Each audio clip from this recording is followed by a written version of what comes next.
بس اے وہ ذات پاک جس کی رحمت تمہارے چیزوں کو گھیر لیتی ہے، میں بھی ان چیزوں میں سے ایک چیز ہوں۔ اے رحمان، تیری رحمت مجھے بھی گھیر لے، اور اے وہ ذات جس نے اپنے نفس پر رحمت کو لازم کر لیا، میں تیرے بندوں میں سے ایک بندہ ہوں۔ بس اے رحمان، تو میرے مال پر رحم فرما، اور ذات جس نے اپنی کتاب میں یہ فرمایا کہ اے میرے نبی، آپ اور میرے ان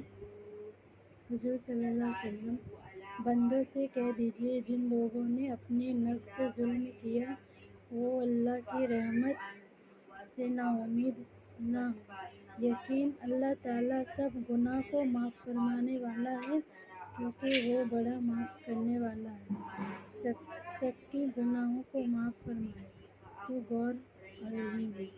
تو ہی مجھے بخش دے، میرے ماں باپ کو بھی، میری اولاد کو اور میری اولاد کو، اور میرے خوشی واقعہ دوست جناب اس کتاب کو پڑھنے والے، لکھنے والا اور سننے والا، اور تمام مسلمان مرد عورت کو بھی بخش دیجیے۔ اے میرے مولا، تو میری تمام کاموں کے لیے قیامت اچھا کر دے، اور دنیا کی رسوائی اور آخرت کے عذاب سے مجھے بچا لے۔ اور میرے رب، تو میری اس دعا کو قبول فرما، کیونکہ تو ہی سننے والا، جاننے والا، سب سے آخری، اور ہماری ہی دعا کی ساری تعریف کے لیے ہم السلام بھیجیں گے اپنی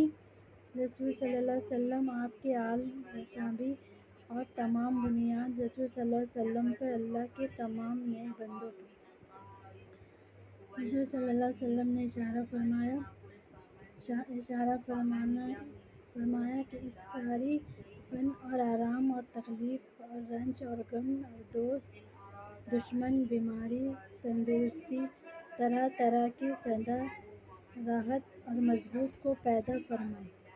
سب مخلوق، خاص کر انسان کو اس کا مطلب کیا، جیسے کہ اس نے فرمایا کہ ہم نے انسان کو مصروفیت اور تکلیف میں پیدا کیا ہے، کیا تباہی آپس میں لے کر قیامت تک